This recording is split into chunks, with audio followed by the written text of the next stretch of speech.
오늘 저는 여러분과 함께 마음의 평화라는 제목으로 은혜를 나누겠습니다. 한 가정의 평화는 그 가족들의 마음 속에 평안이 있어야 그 가정에 평안이 다가오지, 남편과 아내의 마음 속에 불안과 절망이 끓어오르고 있으면 그 가정에 평화가 다가올 수 없습니다. 오늘 이 세상에는 끊임없이 평화를 가져와야 된다고 늘 부르짖고 있습니다. 국가적인 평화, 세계적인 평화, 전쟁을 없애고 분쟁을 없애야 된다고 외치고 있는 것입니다. 그러나 실상으로 이 세상에 분쟁과 전쟁이 끝이지 않은 것은 이 세상에 사는 개개인의 가슴 속에 평화가 없기 때문에 그런 일이 생기라고 있는 것입니다. 어떠한 사람도 그 마음속에 진실한 평화가 없이는 기쁨이라든지 행복이라든지 이러한 것은 절대로 체험할 수가 없습니다. 사람들은 생각이를 더 많은 물질과 지위와 명예와 권세를 얻으면 그들의 생활 속에 행복이 다가올 것이라고 생각하지만 마음의 평화의 기반이 없는 곳에 더 많은 물질이나 지위나 명예나 권세는 행복의 플러스가 되지 못하면, 평화가 있는 것에 물질이나 지위나 명예나 권세는 그 행복을 더 크게 할 수 있는 하나의 플러스 요소가 될지언정 그들 자체가 행복이 될 수는 없는 것입니다. 그러므로 평안이 없는 행복이라는 것은 참으로 거짓된 것입니다. 마음속의 평안은 인간의 기쁨과 행복의 모든 근원적인 조건이 되고 바탕이 되는 것입니다. 그런데 이 세상에 어디에 가서 우리는 이와 같은 평안을 마음속에 받아들일 수 있을까요? 너무나 평안이 없고 요란스러운 세상에 사는 우리들은 이제 평안을 얻겠다는 것에 대해서 체념하고 포기한 상태에 있는 사람들도 많습니다. 저는 오늘 여러분에게 평안을 얻는 길을 말씀해 드리겠습니다. 첫째로 여러분, 사람이 마음속에 평안을 갖기 위해서는 죄책의 문제가 해결되어야만 되는 것입니다. 우리의 조상 아담과 하와가 에덴에서 하나님을 반역하고 선악과를 따먹고 범죄하지 말자 그들이 즉시 느낀 것은 그들은 죄책의 벌거벗음을 느끼는 것입니다. 그들이 벌거벗은 것을 느끼자마자 죄의 열매인 불안과 공포에 쫓겨서 하나님의 얼굴을 피하여 나무 뒤에 숨을 수밖에 없었습니다. 사람이 죄를 짓고 죄책으로 말미암아 불안과 공포로 쫓겨서 나무 뒤에 숨어서 하나님의 얼굴을 피하게 될 때 그들 속에 이미 행복과 기쁨은 사라져버리고 만 것인 것입니다. 왜냐하면 죄와 죄책이라는 것은 자아의 양심 속에 끊임없는 불안을 가져오는 것입니다. 인간의 마음속에 있는 파수꾼인 양심은 내가 죄를 짓고 있을 때 끊임없이 심판합니다. 이러므로 말미암아 양심 앞에서 감추일 곳이 없는 벌거벗은 그러한 존재가 되어버리고 마는 것입니다. 이래서 늘 양심의 정죄를 받고 마음속에 참된 평화를 가질 수가 없는 것입니다. 또 그뿐 아닙니다. 죄를 짓고 나면은 늘 타인에게 이것이 드러날까, 또 법에 잡힐까 두려워해서 언제나 자기 주위를 살피고 몸을 움츠리고 살아야만 되는 것입니다. 이렇기 때문에 조그마한 주위 환경에 무슨 일이 일어나도 마음에 불안하고 초조하기가 끝이 없습니다. 옛말에도 도둑놈이 자기 발이 저린다는 말이 있는 것입니다. 이렇기 때문에 마음속에 죄를 가지고는 참된 평화를 가지고 살 수가 없습니다. 또 나아가서 하나님의 심판에 대한 불안이 그들 마음속에 언제나 있습니다. 아무리 예수를 믿지 않은 사람, 하나님을 공경하지 않은 사람이라도 그들의 마음속에 생내적으로 잠재의식 속에 심판주가 계신다는 것을 무의식 중에서 깨달아 알고 있는 것입니다. 이렇기 때문에 자기의 생활 속에 시험이 다가오고 환난이 다가오고 중대한 사고가 생긴다든지 천재지변이 일어나면 그들의 마음속에 가장 처절하게 느끼는 것은 내가 죄를 지었기 때문에 하나님께 벌을 받는가 보다, 하나님께서 나를 심판하시는가 보다, 하나님의 심판에 대한 뼈저린 것을 느끼지 아니할 수 없는 것입니다. 이러므로 죄를 지은 영혼 속에는 평안이 없는 것입니다. 이러므로 죄의 문제를 해결하지 않고 이 세상에 아무리 평안을, 행복을 가져올 조건을 마련한다 해도 그것은 조금 더 평안과 기쁨과 행복을 가져올 수 없는 것입니다. 이렇기 때문에 우리는 어떻게 할까요? 우리는 죄를 고백해야 되는 것입니다. 하나님께서는 오늘날 천하 만민에게 죄를 고백하고 그 아들 예수 그리스도의 십자가의 보혈의 공로를 믿으라고 초청하고 있는 것입니다.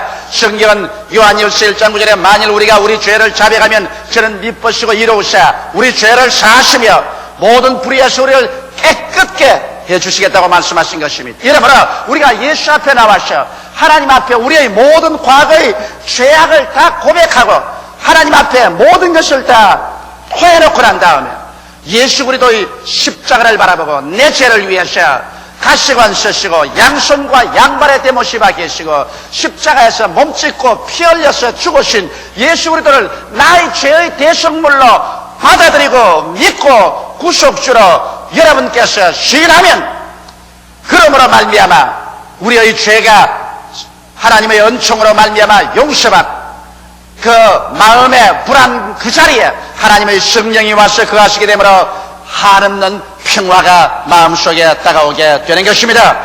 이러므로 여러분 성경에 보면 예수님께서 십자가에 못 박힐 때 우편에 강도한 사람, 좌편에 강도한 사람이 같이 못 박혔습니다. 그들은 그 마음의 죄책과 그 죽음의 절망, 육신의 고통 이런 여러 가지로 말미암아 몸부림치면서 둘이가 다 똑같이 예수 그리스도를 조롱하고 핍박했습니다. 그러나 얼마 있지 않다가 우편 강도에게 하나님의 깨달음이 다가왔습니다. 우리는 우리가 지은 죄로 말미암아 응당 그 보응을 받거니와 이 예수님은 죄를 지은 적이 한 번도 없고 그가 행한 일은 옳은 일밖에 없는데 이러한 고통을 당하는 것은 이것은 마땅하지 아니하다. 그래서 한 번은 좌편 강도가 말했습니다. 네가 그리스도가 아니냐, 네가 하나님의 아들이 아니냐, 너도 십자가에서 내려오고 우리도 십자가에서 내려오게 하라.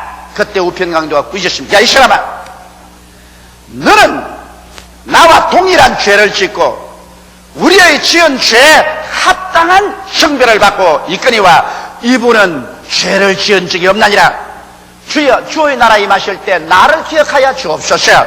예수님께서는 즉시로 그의 호소를 들으시고 그의 죄를 사해 주셨습니다. 그리고 오늘날 내가 나와 함께 나군에 있으리라. 예수 그리스도 이 말씀을 받고 난 다음에 이 우편 강도는 마음속에 무한한 평안을 느꼈습니다. 그는 비록 십자가에 못 박혀서 처절한 형벌을 받고 죽어가지만은 그 마음의 고통이 사라졌습니다. 양심의 정죄가 사라지고 하나님 앞에서의 심판이 사라지고 그의 마음속에 출렁이는 용서와 그리고 용납받은 즐거움이 충만한 것입니다. 그는 죽지만은 그러나 그 고통 중에서 평안을 가지고 죽을 수가 있는 것입니다. 오늘날 우리의 가슴 속에 넘치는 용서와 하나님의 용납함을 받았다는 그 인지가 성령으로 말미암아 가득 차일 때 우리의 마음속에 평안을 갖고 살 수 있는 기반이 마련되는 것입니다. 이러기 때문에 예수께 나오는 사람들마다 주님께 나와서 먼저 죄를 자백하고 죄사함을 받고 하나님께 울고 기도하고 예수를 구주로 모시고 나면 그 희한하게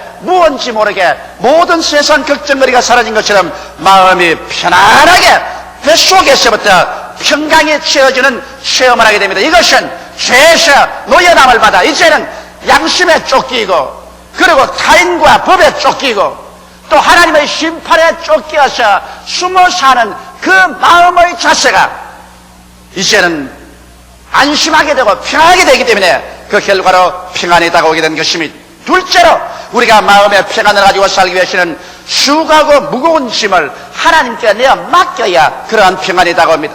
빌립보서 4장 4절로 7절에 있는 말씀대로 아무 것에도 염려하지 말고 이와 같이 말했는데 여러분 염려란 것은 마치 독한 연기가 나는 방에 앉아서 그것을 마셔서 질식하는 것과 같이 염려와 근심이 가슴 속에 안개와 구름처럼 피어오를 때 이것은 여러분과 나의 영혼을 질식시켜버리고 마는 것입니다. 염려와 근심보다 더 무섭게 사람의 뼈로 마르게 하는 일은 없습니다. 이러기 때문에 사람의 얼굴을 보면 그 사람이 요사이 걱정거리가 있는지 없는지 대만이 합니다. 얼굴에 광채가 사라지고 얼굴이 거칠거칠해지고 빛이 없어지고 그리고 여위어집니다. 뼈가 마릅니다. 염려와 근심은 오늘날 우리로 하여금 정말 도적질을 당하고 죽임을 당하게 하는 것입니다.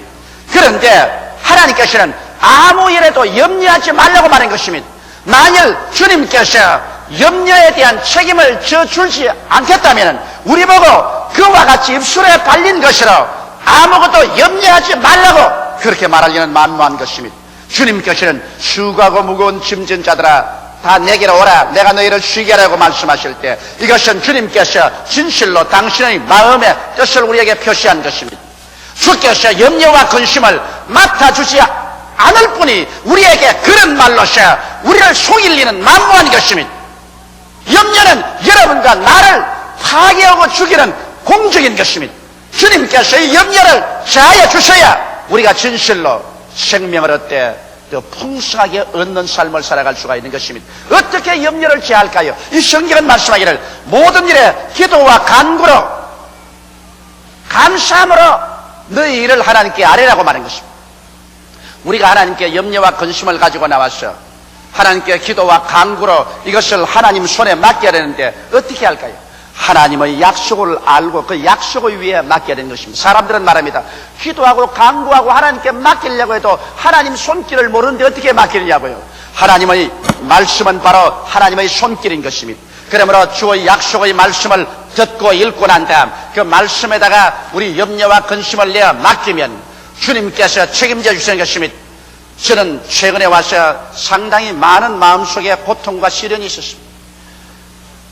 내가 나를 여러 가지 말로서 거짓으로 거스려서 욕하고 괴로워하는 사람들로 말미암아 마음이 고통스러울 때 나는 성경 말씀 가운데 이 말씀이 언제나 하나님의 팔로서 내게 나타나는 것입니다.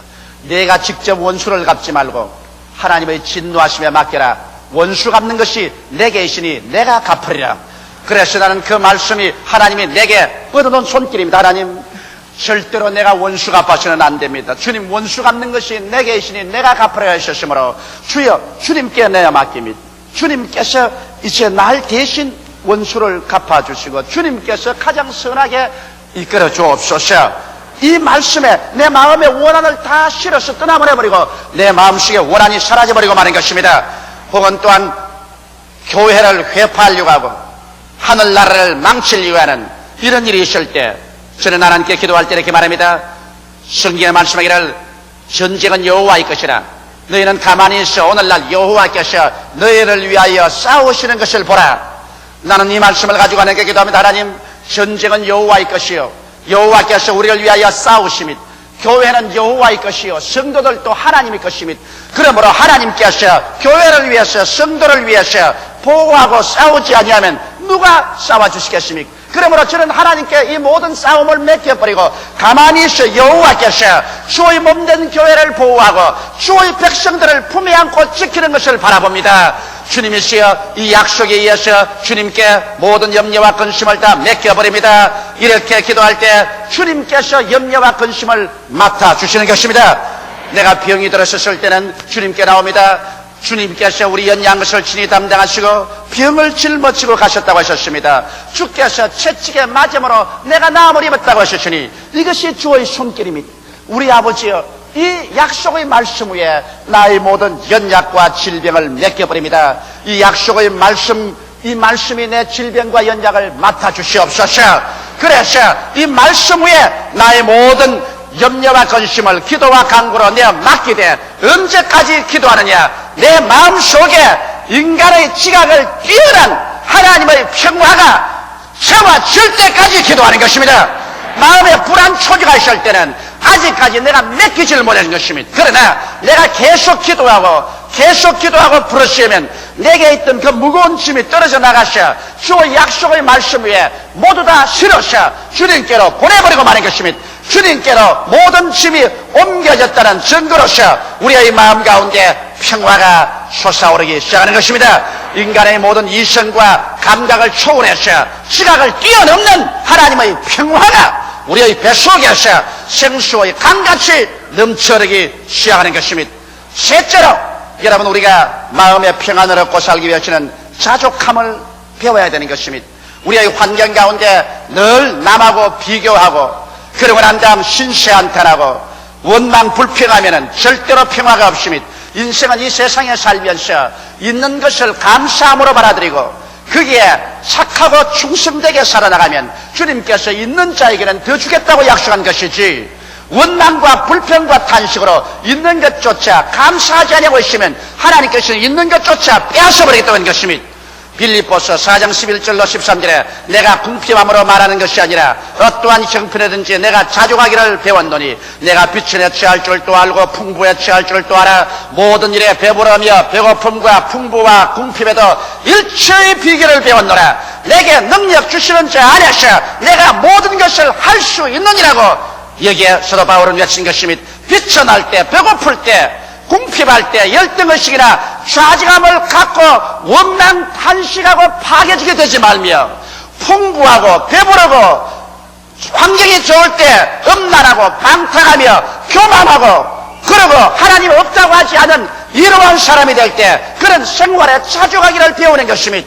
여러분 인생을 살면서 인생은 깊은 고를 내려가기도 하고 높은 상목대기의 생활을 체험하기도 하는 것입니다. 그러므로 인생이 배고프고 슬프고 추울 때도 있는가 하면은 풍부하고 배부를 때도 있는 것입니다. 이러할 때 내가 어떻게 생활 처신을 해야 될 것이냐. 예수님을 구주로 모시고 하나님께 전생애를 내어놓은 사람은 가난하고 외롭고 고독스럽고 슬플 때는 이 세상에 행인과 나그네요 잠깐 오면 이 세상을 떠나서 아버지의 예비한 영원한 집이 내게 있는 줄 알기 때문에 기도하고 믿고 이로 말미암아 감사하면 이러한 사망의 엄침한 골짜기를 능히 힘차게 우리는 지나갈 수가 있는 것입니다. 그리고 우리가 풍부하고 배부를 때는 우리가 또 하나님께 기도하면서 풍부하고 배부른 것 이것 아침 안개와 같이 일시에 사라질 수 있고 빈손들 수밖에 없을 때가 온다. 이 세상에 의지할 것 아무것도 없고 이 세상의 부귀영화 공명이라는 것은 꿈결 같은 것이라는 것을 알고 그것은 하나님께로부터 주신 것이니 주의 뜻대로 잘 영광스럽게 사용하고 그리고 그것을 의지하지 않고 하나님만 의지해서 교만하지 않고 그리고 하나님 없다고 말하지 않는 그와 같은 마음의 자세를 가지도록 기도해야 되는 것입니다. 이래서 사도 바울 선생이 말한 것처럼 나는 어떠한 곳에도 만족함을 배웠다. 가난할 때도 궁핍할 때도 외로울 때도 풍부할 때도 잘 살 때도 그곳에서 나는 스스로 지족하기를 배웠다고 말한 것입니다. 이러므로 여러분 우리가 이 세상을 살면서 자기의 있는 환경에 하나하나 있는 것을 들어서 하나님께 감사하고 그러고 난 다음 참 인생을 감사와 찬양 나아가서 온전히 충성과 성실로 살아나가면 주님께서 우리에게 더 축복을 주시는 것입니다. 부하고 귀할 때 이것은 하나님께서 내게 주신 것인 줄 알고 어느 순간이고 하나님께서 이것을 옮기시면 나는 빈손 들고 갈 수밖에 없다는 것을 알고 교만하지 말고 주님 앞에 낮아져서 온전히 그것도 하나님께 내어 맡기고 있는 것을 없는 것처럼 생각하고 하나님 중심으로 살게 될 때 자족함을 배울 수가 있는 것입니다. 사람이 마음속에 자족함을 배우지 아니하고 늘 불평하고 원망하며 탄식하고 살면은 이 사람 마음속에 절대로 평안이 없습니다. 여러분의 삶을 남하고 끊임없이 자꾸 비교해서 비교 가난으로 고민하지 말고 여러분의 삶을 하나님 안에서 부유하게 되시기를 주의 이름으로 축원합니다. 하나님 안에서 내가 구원받은 기쁨, 영생 얻은 기쁨, 성령 받은 기쁨, 천국의 내 것이 된 기쁨, 하나님께서 일용할 양식을 주시는 기쁨, 주 안에서 내 신분과 처지대로 살아갈 수 있는 것을 감사하게 생각할 때 마음속에 평안이 다가오는 것입니다. 넷째로 여러분은 시기, 질투, 분노를 버림으로 마음속에 평안이 다가옵니다. 남을 부러워하고 그것이 지나 시기, 질투, 분노로 변해서 마음에 쓴 연못이 생기면 이 사람은 마음속에 절대로 평안이 없습니다. 오늘날 수없이 많은 사람들이 그 마음속에 평안이 없는 것은 시기와 질투, 분노 때문에 그런 것입니다. 자기보다 잘 살고 또 성공하고 축복받은 사람이 있으면 어찌하는지 그것을 시기하고 질투합니다. 그러므로 말미암아 자기 자신의 평안을 잃어버리고 단잠을 자지 못하고 단 음식을 먹지 못하고 스스로 생활 속에 파괴가 다가오는 것입니다. 이와 같은 지혜는 하나님께로부터 준 지혜가 아닙니다. 야고보서 3장 13절로 16절에 너희 중에 지혜와 총명이 있는 자가 누구뇨?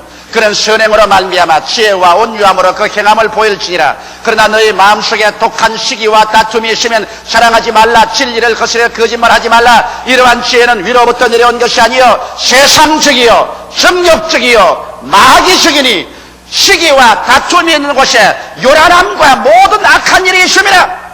시기와 다툼이 있는 곳에 요란함과 모든 악이 있는데 여기에 평안이 있을 턱이 없는 것입니다. 시기와 다툼은 성경에 분명히 세상적이요 정욕적이요 마귀적이라고 말한 것입니다. 도적이 오는 것은 도적질하고 죽이고 멸망시키는 것뿐인데 마귀가 와서 우리에게 평안을 줄 리가 만무한 것입니다. 이러므로 우리의 마음속에 시기와 질투, 이 세상적이고 정욕적이고 마귀적인 것을 모두 다 주님 앞에 회개하고 이것을 청산하지 아니하고는 우리의 마음속에 평안이 있을 수가 없는 것입니다. 그런데 사회가 불평등하고 부정의를 가지고 있는데 어떻게 마음속에 시기와 분노를 갖지 않을 수 있습니까? 이런 말을 하는 것입니다. 여러분, 사회의 불평등과 부정의를 고치는 길은 사랑과 대화를 위해서 고치지 시기와 분노로서 사리로 꽉 들어찬 그러한 마음으로 고치지는 않은 것입니다. 야고보서 3장 17절 18절에 오직 위로부터 난 지혜는 첫째 성결하고 다음에 화평하고 관용하고 양순하며 긍휼과 선한 열매가 가득하고 편법과 거짓이 없나니 화평케 하는 자들은 화평으로 심어 의의 열매를 거두느니라. 그러므로 의와 화평은 함께 가는 것입니다. 이러기 때문에 위로부터 내려온 이와 같은 하나님의 지혜는 화평이 그 중심을 이루는 것입니다. 평화가 없는 곳에 하나님의 지혜는 일어나지 않습니다. 마음의 시기와 분노, 원한이 끓어오르는 곳에 그것은 세상적이요 정욕적이요 악마적인 역사가 일어나지 하나님의 역사는 일어나지 않습니다. 하나님의 역사는 평화 중에 일어나는 것입니다. 예수님께서 제 아들을 찾아와서 너희가 평안할지어다라고 말씀하신 것입니다. 이러므로 우리 가운데 시기와 분노, 질투가 있으면 이것을 모두 다 하나님 앞에 다 토해놓고 회개해야 되는 것입니다. 예수님의 보혈로 씻고 이것을 전부 하나님께 내가 맡겨서 쫓아버려야 되는 것입니다. 왜? 이것은 세상적이요 정욕적이요 악마적이기 때문인 것입니다. 그 다음 다섯째로 우리 마음속에 평화를 넘치게 하기 위해서는 성령의 충만함을 받아야 되는 것입니다. 여러분, 예수께서는 말씀하기를 내가 너희를 고아와 같이 버려놓지 않고 너희에게로 오리라고 말한 것입니다. 성령은 바로 보혜사, 우리를 도와주기 위해서 부름을 받고 항상 곁에 계신 분으로서 성령의 가장 처음 임무는 우리를 위로하는 것입니다. 성령은 무한한 위로로서 우리에게 채웁니다. 이렇기 때문에 우리의 몸이 아플 때 푹신푹신한 이부자리에 몸을 내어 맡기는 것처럼 여러분, 우리가 세상에 상처 있고 마음에 피 흘릴 때 성령이 그 부드러운 손으로 우리를 안아줄 때 이 세상에 슬픔이 있고 고통이 있고 괴로움이 있음에도 불구하고 그 위로와 평안이 얼마나 부드럽고 푹신한지 모릅니다. 울고 통곡하면서 마음의 위로가 충만해지는 것입니다. 이렇기 때문에 스데반 같은 사람이 돌에 맞아 죽으면서도 그런 고개를 들어 위로 쳐보고 아버지여, 저들의 죄를 저들에게 돌리지 마옵소서. 내 영혼을 주께 맡기옵나이다. 이렇게 할 수 있는 것은 그 마음속에 성령의 위로가 한없이 부드럽게 붙들어 주었기 때문에 그 무서운 돌팔매질을 견디낼 수가 있는 것입니다. 여러분, 바울과 실라가 매를 맞고 차고에 차이고 빌립보의 옥 깊은 감옥 속에 갇혀서 헐벗고 굶주리고 변대벼락은 기어오르고 고통스러운데도 그들이 기도하고 그 다음 하나님께 찬양을 드리고 그 찬양이 얼마나 은혜로웠던지 그 죄수들이 모두 다 자다가 깨어서 그 찬양을 듣더라고 말한 것입니다.